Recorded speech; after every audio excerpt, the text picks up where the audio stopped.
विद्यार्थियों, आप सभी का हार्दिक स्वागत और अभिनंदन। मैं डॉक्टर विनीत शर्मा आपके सामने लेकर आई हूँ लोकतंत्र के विषय में नेहरू जी और राम मनोहर लोहिया जी के विचार। विद्यार्थियों, इस अध्याय में हम नेहरू जी के जीवन काल के बारे में हम देखेंगे, नेहरू जी के जीवन मूल्यों के बारे में पढ़ेंगे, नेहरू जी का लोकतंत्र वादी स्वरूप क्या था, नागरिक स्वतंत्रताओं का मूल्य, संसदीय लोकतंत्र, संसदीय संस्थाओं के विकास में उनका क्या योगदान रहा, लोकतंत्र का अर्थ, शोषण से मुक्ति, आर्थिक जनतंत्र, सामाजिक न्याय, समस्याओं का शांतिपूर्ण समाधान, समाजवाद के विषय में नेहरू जी के विचार, लोकतंत्र के विषय में लोहिया जी के विचार, समाजवाद के विषय में लोहिया जी के विचार, इन सभी का हम अध्ययन करेंगे। विद्यार्थियों, नेहरू जी उन विभूतियों में से थे जिनकी मृत्यु के बाद भी उनका अंत नहीं होता है। ऐसे विभूतियों में वे थे और उनका जीवन 20वीं शताब्दी के भारतीय राष्ट्रीय इतिहास का अभिन्न अंग भी रहा है। वह मात्र एक व्यक्ति नहीं बल्कि एक विशेष विचारधारा दृष्टिकोण का प्रतिनिधित्व भी करते थे। विद्यार्थियों, नेहरू जी का जन्म 14 नवंबर 1889 को इलाहाबाद के एक संपन्न कश्मीरी परिवार में हुआ था। उनके पिता मोतीलाल नेहरू थे और वे एक प्रसिद्ध वकील थे। 1907 में 18 वर्ष की आयु में उन्होंने कैम्ब्रिज विश्वविद्यालय के ट्रिनिटी कॉलेज से बीएससी की डिग्री प्राप्त कर ली थी। 1912 में वकालत पास करके स्वदेश वे लौटे। 1915 में वे कांग्रेस में शामिल हो गए थे। पूरे प्राणपण से देश की सेवा में जुट गए थे। उन्होंने कई बार जेल यात्राएं भी की और अपने जीवन के करीब 11 वर्ष उन्होंने जेल में बिताए। दिसंबर 1929 में कांग्रेस का लाहौर अधिवेशन नेहरू जी की अध्यक्षता में हुआ और अपने छोटे किंतु प्रभावशाली भाषण में नेहरू जी ने पूर्ण स्वतंत्रता को भारत का लक्ष्य घोषित किया। 1937 का फैजपुर महाराष्ट्र अधिवेशन भी नेहरू जी की अध्यक्षता में हुआ। 8 अगस्त 1942 को कांग्रेस की कार्यकारिणी समिति ने मुंबई के एक बैठक में भारत छोड़ो प्रस्ताव पास किया। 9 अगस्त की सुबह ही गांधी, नेहरू जी और कार्यकारिणी समिति के अन्य सदस्यों को बंदी बना लिया गया था। गांधी जी आगा खां पैलेस पूना में रखे गए तथा अन्य बड़े नेता अहमदनगर किले में बंद कर दिए गए। 14 अगस्त 1946 को वायसराय लॉर्ड बेवल ने नेहरू को अंतरिम सरकार बनाने के लिए आमंत्रित भी किया। 2 सितंबर को नेहरू के नेतृत्व में अंतिम सरकार का गठन हुआ और देश का विभाजन टल न सका और 15 अगस्त 1947 को भारत और पाकिस्तान दो स्वतंत्र राज्यों की स्थापना की गई और नेहरू को स्वतंत्र भारत के प्रथम प्रधानमंत्री की शपथ दिलाई गई। विद्यार्थियों, नेहरू जी के जीवन मूल्यों में उनके 30 वर्षों तक महात्मा गांधी का सहचार्य रहे, वो उनके साथ रहे और यह स्पष्ट रहा कि उनकी ही भांति एक धार्मिक व्यक्ति नहीं बन सके। फिर भी उन्होंने यह स्वीकार किया कि धार्मिक आस्था मानव जीवन की एक मौलिक आवश्यकता को संतुष्ट करती है, नहीं तो मजहब एक ऐसी महान शक्ति कैसे बन जाता। एफ.टी. ब्रुक्स से प्रभावित होकर वे गीता और उपनिषदों में भी आस्था रखने लगे। अपनी आत्मकथा में एक स्थल पर उन्होंने लिखा कि जो भी वस्तु यानी शक्ति मनुष्य को उसकी लघुता से ऊपर उठाने में सहायक बनती है, चाहे वे कोई देवता हो अथवा पाषाण प्रतिमा, वह शुभ है, उसे ठुकराना नहीं चाहिए। गौतम बुद्ध के दर्शन को भी उन्होंने स्पष्ट रूप से स्वीकार किया। गांधी जी और नेहरू जी दोनों ही मानवतावादी थे। अहिंसा के प्रति नेहरू जी केवल इसलिए आकर्षित थे क्योंकि गांधी जी ने इस शस्त्र का आश्चर्यजनक सफलता के साथ प्रयोग किया था, परंतु उन्होंने गांधी की इस धारणा को कभी स्वीकार नहीं किया कि अहिंसा ही सत्य है। उन्होंने अपनी आत्मकथा में लिखा कि हिंसा आधुनिक राज्य, समाज व्यवस्था और इनका जीवन रक्त है। शासन व्यवस्था और सामाजिक जीवन दोनों में बल प्रयोग की आवश्यकता होती है। आक्रमण का सामना करने के लिए राज्य को सेना का प्रयोग अवश्य करना चाहिए। इसी प्रकार समाज विरोधी गतिविधियों के विरुद्ध भी बल प्रयोग की आवश्यकता होती है, ऐसा नेहरू जी मानते थे। ब्रिटेन में अपनी शिक्षा काल के दौरान नेहरू जी फेबियन सोसाइटी के नेताओं और प्रोफेसर हैरोल्ड लॉस्की जैसे प्रबुद्ध समाजवादियों के संपर्क में भी आए। वे समाजवाद के कट्टर समर्थक बन गए और साथ ही ब्रिटेन की उपयोगितावादी उदार विचारधारा ने भी उन पर व्यापक प्रभाव डाला। कार्ल मार्क्स और लेनिन की रचनाओं ने उन्हें आकृष्ट किया तथा तत्कालीन रूस की आर्थिक उपलब्धि में वे बहुत प्रभावित थे, परंतु लोकतंत्र और व्यक्तिगत स्वतंत्रता में उनकी आस्था इतनी गहरी थी कि रूस की कम्युनिस्ट व्यवस्था को वह कभी स्वीकार नहीं कर सकते थे। फासिज्म, नाजीवाद के प्रति उनकी घृणा जग जाहिर थी। सभी को पता था कि वो फासिज्म और नाजीवाद से अति घृणा करते थे। 1942 से लेकर 1945 तक नेहरू जब जेल में थे, उन्होंने भारत को एक नई दृष्टि से देखा। अपनी पुस्तक द डिस्कवरी ऑफ इंडिया में उन्होंने कहा कि आत्मा की कुछ ऐसी वस्तु में विश्वास रखना जो हमारे भौतिक जीवन से परे है, आवश्यक है। अन्यथा हमारे जीवन में कोई उद्देश्य, कोई विश्राम स्थल ही नहीं रह जाएगा। अपने कुछ ऐसे विचारों के कारण नेहरू को अरविंद जी और श्री रविन्द्रनाथ टैगोर की श्रेणी में रखा गया। 1947 के बाद नेहरू भारत की अर्थव्यवस्था और संसदीय शासन प्रणाली के विकास में जुट गए। उनकी प्रसिद्ध कृतियां थी आत्मकथा, एन ऑटोबायोग्राफी, विश्व इतिहास की झलक और भारत की खोज। नेहरू का लोकतंत्री स्वरूप। नेहरू द्वारा दिए गए वक्तव्यों, उनके भाषणों और लेखों का अध्ययन करने पर लोकतंत्र के निम्नलिखित पहलू सामने आए। सबसे पहली बात आती है नागरिक स्वतंत्रताओं का मूल्य। नागरिक स्वतंत्रताएं लोकतंत्र के लिए अनिवार्य हैं। लोकतंत्र एक जीवन पद्धति है। वह उन बातों को बर्दाश्त करने का तरीका है जिन्हें हम पसंद नहीं करते। नेहरू का विश्वास था कि जो सरकार समाचार और सार्वजनिक संगठनों पर, देखिए नेहरू जी का वक्तव्य है कि प्रत्येक व्यक्ति को अपनी योग्यता के अनुसार सर्वोत्तम रूप से विकसित होने का अवसर मिलना चाहिए। सम्मान और श्रेष्ठता व्यक्ति के पास योग्यता और कठिन परिश्रम से आने चाहिए, जाति, जन्म अथवा धन से नहीं। तो उन्होंने कहा कि नेहरू जी का क्या विश्वास था कि सरकार समाचार पत्रों और सार्वजनिक संगठनों पर प्रतिबंध लगाए और मनमाने ढंग से लोगों की जेल खाने में डाल दे, उसे बनाए रखने का कतई उसे औचित्य नहीं है। प्रतिबंध लगाए मतलब किसी प्रकार से, मतलब नेहरू जी कहते थे कि समाचार पत्रों और सार्वजनिक संगठनों पर प्रतिबंध लगाए तथा मनमाने ढंग से लोगों को जेल खाने में डाल दे, उसे बनाए रखने का कोई भी औचित्य नहीं है। कोई व्यक्ति लोकतांत्रिक है या नहीं, इस बात पर निर्भर करता है कि उसके सोचने का ढंग क्या है, उसका तरीका क्या है सोचने का। नेहरू के अनुसार वैचारिक भिन्नता के आधार पर अलग अलग राजनीतिक दलों का निर्माण एक स्वाभाविक प्रक्रिया है। इससे विचारों के सृजन और जनता को शिक्षित करने का अवसर मिलता है। जब निवारक नजरबंदी अधिनियम बना तो विपक्षी दलों ने इसकी कठोर निंदा की। श्यामा प्रसाद मुखर्जी ने इस विधेयक पर बोलते हुए ये कहा, स्वतंत्रता प्राप्ति से पहले नेहरू ने रॉलेट एक्ट के विरुद्ध पूरे देश को संगठित किया था, परंतु आज का यह नेहरू कैसा है? सरकार ने निवारक नजरबंदी विधेयक पेश किया है जो उपनिवेशवादी दिनों के रॉलेट एक्ट की भांति कठोर है।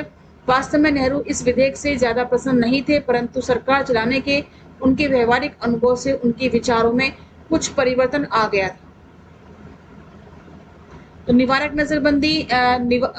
जब निवारक नजरबंदी अधिनियम बना तो विपक्षी दलों ने इसका कठोर तो निंदा की और श्यामा प्रसाद मुखर्जी ने विधेयक पर बोलते हुए भी कहा था कि रॉलेट एक्ट के विरुद्ध पूरे देश को संगठित किया जाना चाहिए और नेहरू भी ऐसा चाहते थे और उसका उन्होंने विरोध भी किया था। संसदीय लोकतंत्र और संसदीय संस्थाओं के विकास में उनका योगदान। संसद में स्वतंत्र विचार विमर्श को नेहरू ने बहुत बढ़ावा दिया। विपक्षी नेताओं के भाषणों को वे बहुत ध्यानपूर्वक सुनते थे। प्रश्नकाल यानी क्वेश्चन आवर में वे गहरी रुचि रख लेते थे। उन्होंने सदन में अध्यक्ष की स्थिति और उनकी मान मर्यादा को बनाए रखने के लिए कुछ स्वस्थ परंपराएं भी कायम की थी। श्यामलाल शगदर कहते हैं कि उनका सदन में प्रवेश करने का ढंग, उनका स्थान ग्रहण करते समय अध्यक्ष की ओर सर झुकाना और संसदीय शालीनता का अनुपालन बहुत ही अनुकरणीय था। नेहरू विपक्ष की कटु आलोचना को धैर्य के साथ सामना करते थे। भारत पर चीन के आक्रमण को लेकर रक्षा मंत्री कृष्णन मेनन ने की तीव्र आलोचना की गई और नेहरू ने विपक्ष की आवाज सुनी। मंत्रिमंडल से उन्हें अपने एक ऐसे सहयोगी को हटाना पड़ा जिसकी वे बड़ी प्रशंसा किया करते थे। हिंदू कोड बिल, अलीगढ़ मुस्लिम विश्वविद्यालय, बनारस हिंदू विश्वविद्यालय से मामलों में विपक्षी दलों से बातचीत करके यथासंभव व्यापक सहमति बनाने का प्रयास किया। एनजी रंगा ने कहा कि सहकारी खेती शुरू करके सरकार भूमि पर से किसानों का स्वामित्व समाप्त करना चाहती थी। हमने संसद में सार्वजनिक मंच पर और चुनाव अभियान के दौरान उसके विरुद्ध कटुतापूर्ण बहस की। अंततः एक लोकतंत्रवादी के रूप में नेहरू जी के समझौते की पेशकश की और हमने नेहरू जी से विपक्ष का आदर करना सीखा। तो इस प्रकार से विद्यार्थी नेहरू जी संसदीय शासन प्रणाली में विश्वास करते थे, विपक्ष की भूमिका को भी धैर्य से पूर्वक सुनते थे और विभिन्न प्रकार की लोकतांत्रिक गतिविधियों में उनकी गहरी रुचि थी। लोकतंत्र का अर्थ शोषण से मुक्ति, आर्थिक जनतंत्र। नेहरू जी का विश्वास था कि राजनीतिक क्षेत्र में लोकतंत्र तभी सफल हो सकता है जब वह आर्थिक और सामाजिक समस्याओं का समाधान करे। 1956 में संसदीय लोकतंत्र संबंधी एक अखिल भारतीय गोष्ठी को संबोधित करते हुए नेहरू ने कहा कि जो व्यक्ति दलित है, भूखा है, नंगा है, उसके लिए वोट का कोई खास महत्व नहीं है। नेहरू ने कहा कि लोकतंत्र का अर्थ यह है कि ज्यादा से ज्यादा लोगों को आगे बढ़ने का समान अवसर मिले, उन्हें ये अधिकार उपलब्ध कराए जाएं, काम का अधिकार, उचित मजदूरी पाने का अधिकार, काम को उचित शर्तें तथा शिक्षा, सामाजिक सुरक्षा, स्वास्थ्य के रखरखाव का अधिकार। ये अधिकार होंगे तभी जाकर के उसके लिए वोट का महत्व होगा। जून 1963 में अखिल भारतीय कांग्रेस समिति के जयपुर अधिवेशन में नेहरू ने कहा कि राजनीतिक जनतंत्र में यदि आर्थिक जनतंत्र शामिल नहीं है तो वह निरर्थक है। राजनीतिक जनतंत्र की कोई वैल्यू नहीं है जब तक कि आर्थिक जनतंत्र नहीं है। सामाजिक न्याय के समर्थन में उन्होंने तर्क दिया। सबसे पहले जातिवाद। सामाजिक न्याय के संदर्भ में नेहरू जी जातिवाद पर सीधा प्रहार किया था। उन्होंने कहा कि जातीय बंधनों को तोड़े बिना न तो लोगों को अवसरों की समानता मिल सकती है और न ही राजनीतिक और आर्थिक लोकतंत्र स्थापित हो सकता है। इसे जातियों के बंधन को तोड़ देना चाहिए, खत्म कर देना चाहिए। नेहरू जी ने कहा कि जातिवाद और लोकतंत्र के बीच संघर्ष इतना स्वाभाविक है कि इन दोनों में से सिर्फ एक ही जीवित रह सकता है। अर्थात ये संभव नहीं कि घोर जातिवाद भी बने रहे और लोकतंत्र भी बना रहे। लोकतंत्र और जातिवाद में से एक ही जीवित रह सकता है, ऐसा उनका मानना था। छुआछूत को वे समाज का एक काला धब्बा मानते थे। धर्मनिरपेक्षता के बारे में उनका मत था कि सामाजिक न्याय की अवधारणा धर्मनिरपेक्ष राज्य के साथ जुड़ी हुई है। इन्होंने सांप्रदायिक दंगों की विभीषिका को अपने आंखों से भी देखा था। वे लिखते हैं कि हमने यदि सांप्रदायिक नृशंसता को नहीं रोका तो हमारे देश का भविष्य अंधकार में चला जाएगा।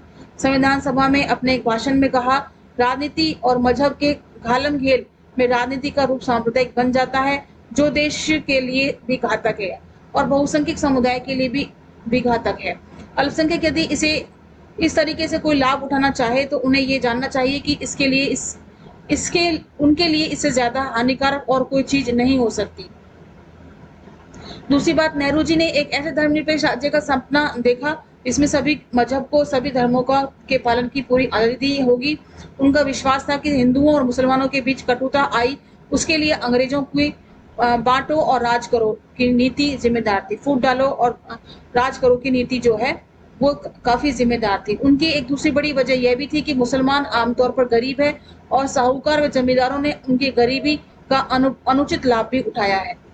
स्त्रियों के प्रति अधिकार, नेहरू जी कहते हैं कि यदि आधा राष्ट्र यानी हमारे देश की महिलाएं पिछड़ जाएं तो राष्ट्र का उत्थान किस प्रकार होगा। नेहरू जी का मानना था कि यह अफसोस है कि पुरुष वर्ग ने स्वयं को बेहतर स्थिति रखने के लिए नारी का शोषण किया है। शिक्षा द्वारा प्रचार के अन्य माध्यमों का उपयोग करके महिलाओं को उनके अधिकारों से अवगत कराया जाए, इसलिए वो स्त्री मताधिकार के प्रति, स्त्री अधिकारों के प्रति काफी सचेत थे। जनजातीय, नेहरू जी ने कहा कि कुछ मामलों में जनजातीय शहरी लोगों की अपेक्षा कहीं बेहतर है क्योंकि वे कम स्वार्थी हैं। इसलिए नेहरू जी ने कहा नेहरू जी ने कभी नहीं चाहा कि आदिवासियों के जीवन प्रवाह और संस्कृति को छेड़ा जाए, न ही उन्होंने ये चाहा कि बेहतर सभ्यता के नाम पर बाहरी विचार उन पर थोपे जाए। उन्हें डर था कि आगे आने वाले समय में कहीं उनकी पवित्र संस्कृति ही नष्ट न हो जाए। इसके बाद समस्याओं का शांतिपूर्ण समाधान। नेहरू जी के अनुसार लोकतंत्र में सभी समस्याओं का शांतिपूर्ण हल ढूंढने का प्रयास रहा। 26 अगस्त 1954 को नेहरू जी ने सभी प्रदेशों, राज्यों की कांग्रेस समितियों के अध्यक्षों को यह पत्र लिखा कि लोकतंत्रीय प्रणाली का सार शांतिपूर्ण तरीकों से काम करना है। समस्या चाहे कितनी भी जटिल क्यों न हो, उनका समाधान शांतिपूर्ण ढंग से ही किया जाए। इसका अर्थ है विचार विमर्श करके, वार्ता के द्वारा मेल मिलाप, समझा बुझाकर दूसरों को आश्वस्त करना। नेहरू जी ने बार बार कहा कि राजनीति में हिंसापूर्ण उपायों का प्रयोग उचित नहीं है। कम्युनिस्ट कहते थे कि साध्य की स्थिति के लिए हर साधन उचित है और नेहरू जी ने की मान्यता है कि साधन भी अच्छे होने चाहिए। गांधी जी भी अच्छे साधनों की ही बात करते थे कि अच्छे उद्देश्य प्राप्त करने के लिए हमें अच्छे साधनों की आवश्यकता होती है। उसी का अनुसरण करते हुए नेहरू जी ने साधनों को भी अच्छे होने की बात बताई है कि साधन अच्छे होंगे तो हमारा ध्येय भी, उद्देश्य भी जो है अच्छा होगा। विभिन्न सामाजिक समस्याएं जैसे छुआछूत है, बाल विवाह है, बाल अपराध है, इनके उन्मूलन के लिए कानूनों की आवश्यकता है। फिर भी ये जरूरी है कि लोगों को कानूनों का महत्व बतलाए क्योंकि जन सहयोग के बिना कानून को प्रभावी ढंग से लागू नहीं किया जा सकता। अंत में नेहरू जी की इस चेतावनी को भी ध्यान में रखना होगा। विद्यार्थियों की लोकतंत्र व्यक्ति को प्रगति का अवसर प्रदान करता है, लेकिन इस तरह के अवसर का अर्थ मनमानी या अराजकता नहीं, अनुशासन लोकतंत्र की पहली शर्त है। कहने का मतलब है कि लोकतंत्र जो है व्यक्ति की प्रगति का अवसर प्रदान करता है, लेकिन इस तरह के अवसर जो है मनमानी नहीं हो सकती, अराजकता नहीं हो सकती, अनुशासन ही लोकतंत्र की पहली शर्त है। इसके बाद समाजवाद के विषय में नेहरू जी के विचारों के बारे में बात करें तो नेहरू जी ने इंग्लैंड में जब शिक्षा ग्रहण कर रहे थे तब वह फेबियन समाजवादियों के संपर्क में आए थे। भारत लौट आने पर वह गांधी के व्यक्तित्व से प्रभावित हुए और राष्ट्रवादी आंदोलन में कूद पड़े। 1917 की रूसी क्रांति में वे बहुत प्रभावित हुए। उन्होंने इतिहास की भौतिक व्याख्या का समर्थन किया और यह भी कहा कि रूसी नेता लेनिन कार्ल मार्क्स का सबसे बड़ा व्याख्याकार हुआ और वह 1927 में रूसी क्रांति की 10वीं वर्षगांठ के समारोह में शामिल था। सबसे पहले रूस में पंचवर्षीय योजना प्रारंभ हुई और योजना की सफलता ने नेहरू को रोमांचित कर दिया और उन्हें भारत की समस्याओं का समाधान समाजवाद में ही दिखाई दिया। फिर भी नेहरू मार्क्सवादी नहीं थे। उन्होंने रूस में हुए अत्यधिक रक्तपात की भी निंदा की। समाजवाद क्यों? स्वतंत्रता आंदोलन के दौरान नेहरू और सुभाष चंद्र बोस ने कांग्रेस समाजवाद की दिशा में मोड़ने का प्रयास किया। नेहरू ने 1929 में कांग्रेस के अध्यक्ष पद से भाषण देते हुए कहा था कि समाजवादी विचारधारा सारी दुनिया में समाज के समूचे ढांचे में व्याप्त हो चुकी है। यदि हिंदुस्तान को अपनी गरीबी को मिटाना है तो उसको भी वही रास्ता अख्तियार करना पड़ेगा। 1934 में आचार्य नरेंद्र देव की अध्यक्षता में संपन्न कांग्रेस समाजवादी दल के अधिवेशन में नेहरू ने कहा समर्थन हासिल किया और कहा कि वह औपचारिक रूप से समाजवादी दल में शामिल नहीं हुए हैं। समाजवाद के प्रति नेहरू के आकर्षण के बहुत से कारण थे। 1934 में आचार्य नरेंद्र देव की अध्यक्षता में संपन्न कांग्रेस समाजवादी दल के अधिवेशन को नेहरू का समर्थन हासिल था, पर वह औपचारिक रूप से समाजवादी दल में शामिल नहीं होते। उनके समाजवाद के प्रति रुचि के बहुत से कारण थे। पहला कारण था कि वे चाहते थे कि भारतीयों की कंगाली, जबरदस्त बेरोजगारी, दयनीयता को समाप्त किया जाए। नेहरू के अनुसार गरीब और दलित को कुछ दिनों के लिए आपको धनी और जिसके पास है उसको उससे लेना होगा।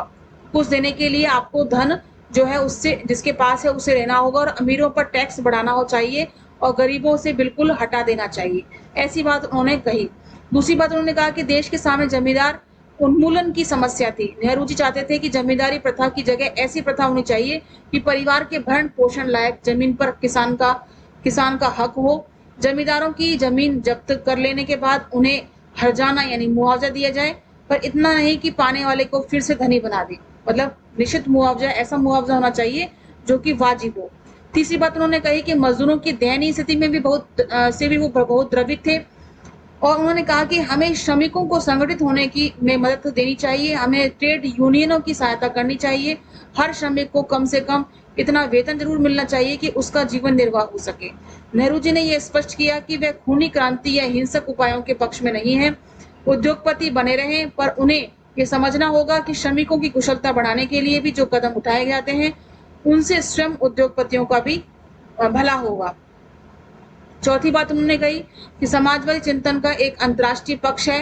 नेहरू जी समाजवाद और साम्राज्यवाद के शत्रु के रूप में पेश किया उसे और विभिन्न देशों में चलाए जा रहे स्वतंत्रता आंदोलनों का समर्थन भी किया। नेहरू जी के अनुसार पराधीन राष्ट्र के लिए राष्ट्रीयता से ऊंचा कोई मनोभाव नहीं होता। क्या कहा उन्होंने? पराधीन राष्ट्र के लिए राष्ट्रीयता से ऊंचा मनोभाव कोई नहीं हो सकता। संकीर्ण राष्ट्रवाद हमें महायुद्धों की ओर ले जाता है, जबकि सच्चा राष्ट्रवाद जो है अंतरराष्ट्रवाद की ओर हमें ले जाता है। नेहरू जी गुटनिरपेक्ष आंदोलन को पुष्ट करने के लिए पंचशील के सिद्धांत को उन्होंने अपनाया। उन्होंने पड़ोसी देश नेपाल, पाकिस्तान, श्रीलंका, मध्य पूर्व और दक्षिण पूर्व के एशियाई देशों के प्रति नेहरू जी ने मैत्री और सद्भावना की नीति अपनाई।